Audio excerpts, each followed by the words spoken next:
Hey, what's up, everyone? I hope you all are having a good day. And if you're not having a good day, do the best you can to make the best of it.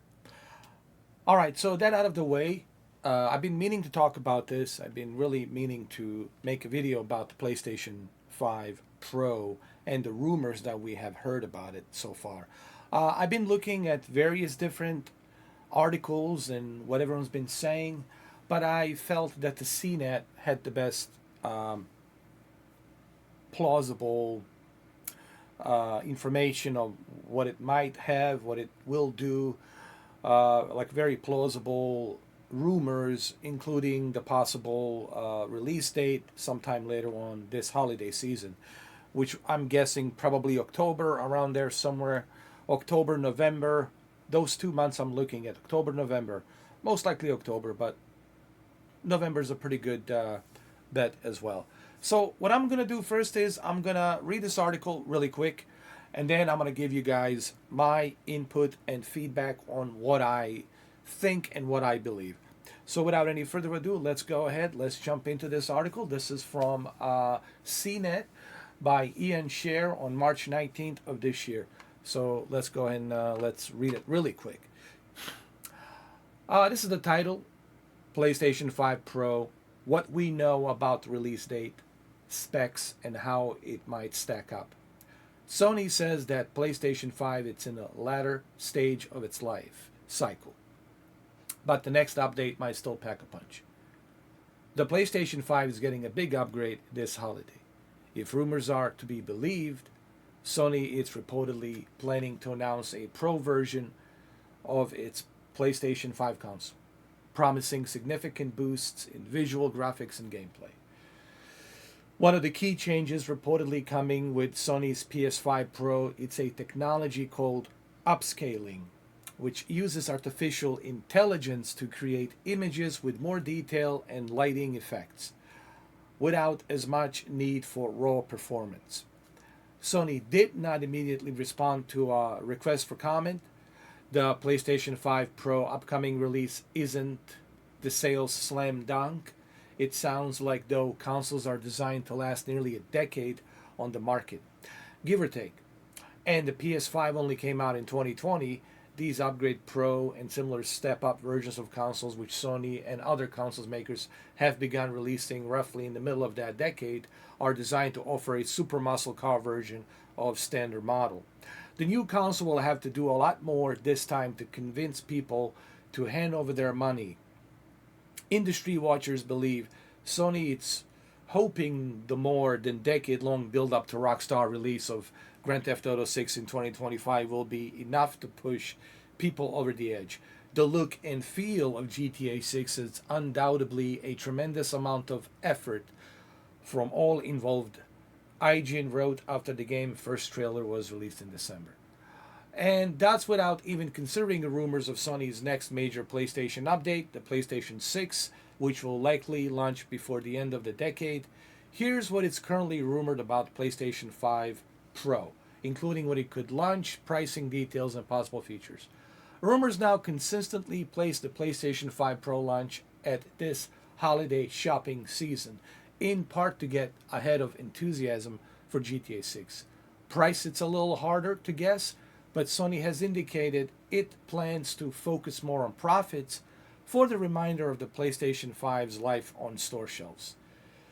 Sony PlayStation 5 is entering the latter stage of its life cycle. What does that mean? Sony currently sells the PlayStation 5 for a starting price of $449 for the model without a disk drive, meaning you have to purchase or download games from Sony or its partners. When Sony announced the PlayStation 4 Pro in 2016, just 3 years after the PlayStation 4 hit the store shelves, the company charged $100 more for the device extra capabilities. It's still unclear whether Sony will follow a similar approach this time, but if so, the PlayStation 5 Pro could be priced at around $550. What features will the PlayStation 5 Pro offer? Sony plans for the PS5 Pro appear to boil down to consistently high performance. This is coming from YouTuber Moore's Law is Dead, who spent years regularly leaking information about upcoming chip manufacturing and performance by Intel, AMD, and Nvidia. Says he learned from named sources that the new PS5 Pro will offer much faster rendering and ray tracing. The result will mean the PlayStation 5 Pro will effectively be able to create game visuals and simulate more realistic lighting. One way Sony is expected to pull out a big performance jumps is through a technology called PlayStation Spectral Super Resolution Upscaling, or PSSR, which would use the AI to help the console create visuals much more efficiently. It appears to be similar to NVIDIA's popular deep learning supersampling or AMD's Fidelity FX or Intel's XC supersampling, each of which are key selling points of the best gaming cards for gamers and creatives. So, all right, so let me give you guys my thoughts on this whole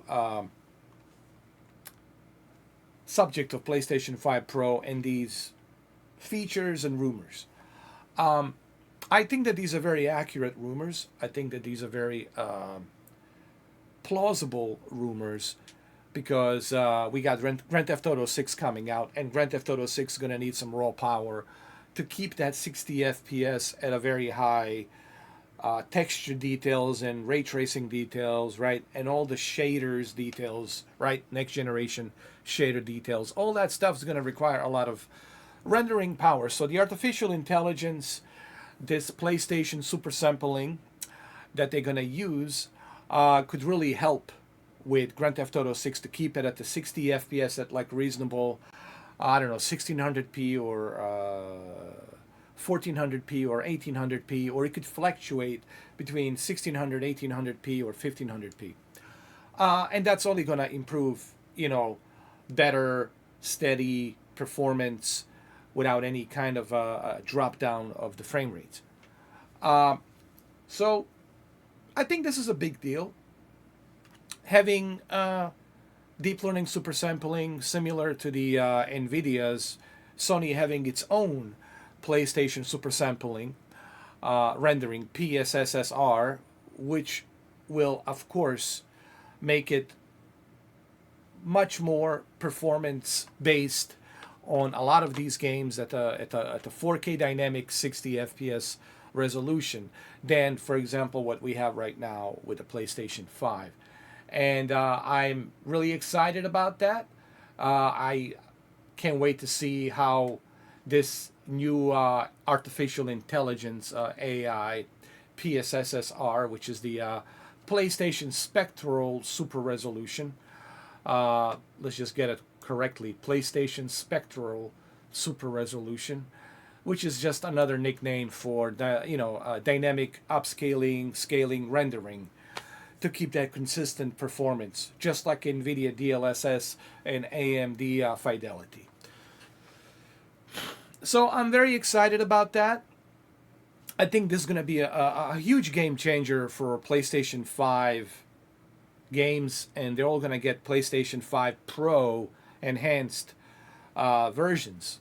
You're going to see Spider-Man 2, you're going to see God of War, you're going to see God of War 2, and all these other Sony's first-party exclusive games will benefit from this feature, on top of the third-party games as well. So what about the pricing? The pricing, I believe, is going to be around $550. I think it's going to be $550, which is honestly reasonable. Way better than buying a graphics card. Nothing against the PC, but one of the reasons I love PlayStation and one of the reasons I love consoles, it's because it's more user-friendly. It's more user-friendly. You don't have to jump through any hoops. Do you have the drivers for this? Do you have the drivers for that? What type of rig do you have? What type of components on your rig do you have? PC is just too much of a roll of a dice, and it's constant tweaking that you have to do. Okay, and I'm not trying to, step on anyone's feet over here who love PC. I mean, here I am recording this on PC. It's a personal computer. I know it's very complex, but when it comes to PC gaming, when you look at the pricing of these PC GPUs, and when you look at the pricing of the PC rigs, and you know, the motherboards and CPUs, memory, RAM, and all that other jazz, thermal take, liquid cooling, all that stuff, it adds up. It adds up to a huge, huge price point. And you look at the PlayStation 5 Pro, it's only $550. And what I'm trying to say is this. When developers are working on the PlayStation 5 Pro version of a game, everyone's going to get the same results. When developers are working on a PC version, it's hard for developers to know what type of specs do you have, what are you using, etc., etc. So therefore, you'll have to tweak. I mean, look at Dragon's Dogma. Dragon's Dogma 2 is a great example of that, right? Dragon's Dogma 2, it's an excellent example of that, right? So, this is why I favor consoles. This is why I enjoy playing my games on a console than a PC. It's cheaper, it's more affordable, and it's more convenient. And it's user-friendly. It's easier. PC, it's just a whole different beast, you know. And I get it. If you're somebody who's using simulators, flight simulator, iRacing, and other type of simulator games on a PC, I get that. I understand that. You're building a rig. You're building a rig just for that simulator. And I get that. I totally understand that. But in general, when it comes to gaming, to me, consoles are more reliable. So the whole point here, long story short, if it's true, if the price point is going to be $550, that's a pretty good deal. I think $550 plus tax. Okay, let's just say $600. Roughly around $600. You're gonna have to have a $600 on you. But even with a $600 price point, because that's what's going to cost you after the taxes. You have to consider the taxes that you have to pay on top of that. Even with a $600 price point, it's still worth it. And this is going to be sold out. You're going to have a difficult time trying to get this, trying to find this. I know my friend Cameron says I'll be able to get one. I hope. I really hope you're right, Cameron. But I personally think that, you know, scalpers will be scalping this shit, and they're gonna be buying it in bundles, and you know, that's today's market. The resellers, scalpers buying this, and you're just gonna have a hard time buying this. I mean, look at the PlayStation Portal. You couldn't buy it when it came out; it was all sold out. Now you can buy it after 3.5, 4 months, whatever. 5 months, 6 months, something like that. But that's okay. If I have to buy it from StockX, so be it. I'll buy it from StockX because I want it. So, anyway, I don't want to butcher this video and make it any longer than it needs to be. I'm pretty excited about PlayStation 5 Pro. I think it's going to be a big deal. I think you should try to pre-order this as soon as it becomes available later on this summer. I'm guessing probably June. Maybe next month, May, we might see something. But most likely June. They have to make an announcement in June so they can get the pre-orders ready. Either June or July. That's not to say that the August, it's not another possibility. They could do it in August. Hell, they could do it in September. But I think they'll probably try to do it like State of Play probably in June. I'm guessing June. You know, it's summer. They have to get ready. They have to see how many pre-orders they're going to get so they can manufacture more of those consoles. So I think the earlier the better they're going to do it. Well, there you have it. That's what I think about the PlayStation 5 Pro. I hope you guys enjoyed this video. Let me know what you guys think. And I'm going to catch you guys later. Take care.